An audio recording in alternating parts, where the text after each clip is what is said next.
अमरावतीमधूनच आज सायंकाळी 5:30 वाजता अमरावती महानगरपालिका निवडणूक संदर्भात शिंदेंच्या शिवसेनेची महत्त्वाची पत्रकार परिषद होते।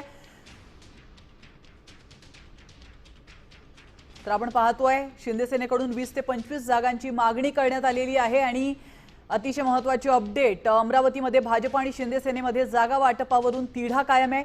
भाजपसोबत जागा वाटपावरून चर्चा फिसकटली असल्याची माहिती सूत्रांनी दिली आहे। भाजपकडून शिंदे सेनेला 12 जागांचा प्रस्ताव देण्यात आलाय, मात्र शिंदे सेनेकडून 20 ते 25 जागांची मागणी करण्यात आली आहे। त्यामुळे या ठिकाणी ही चर्चा फिसकटल्याची महत्त्वाची माहिती समोर येते।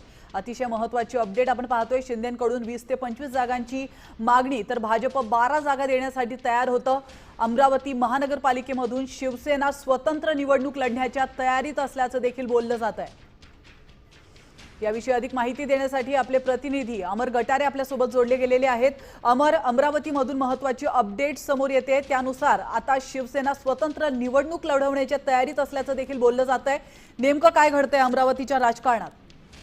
एकंदरीत बघितलं तर गेल्या 4 दिवसापासून भाजप आणि शिंदे सेनेची जी आहे युती संदर्भात चर्चा सुरू होती। मात्र या संदर्भातली पहिली बैठक जी आहे ते नागपूरला झाली होती। यामध्ये खुद्द चंद्रशेखर बावनकुळे अमरावतीचे पालकमंत्री असतील, अमरावतीमधून या ठिकाणी माजी पालकमंत्री प्रवीण पोटे, नवनीत राणा यासोबतच जे बळे नेते जे आहे ते शिंदे सेनेचे यामध्ये चर्चा झाली। त्यानंतर म्हणजे बघितलं तर स्थानिक लेवलवर सुद्धा 2 दिवसापासून चर्चा सुरू होती, मात्र त्यामध्ये कोणताही तोडगा निघाला नाही। अखेर आज नागपूरला पुन्हा भाजपच्या कार्यालयामध्ये संपूर्ण चर्चा झाली, मात्र त्यामध्ये भाजपाकडून ज्या शिंदे सेनेला 12 जागांचा प्रस्ताव दिलेला होता, मात्र नक्कीच आम्हाला अमर, 22 ते 25 धन्यवाद तुम्ही दिलेल्या महत्त्वपूर्ण माहितीबद्दल।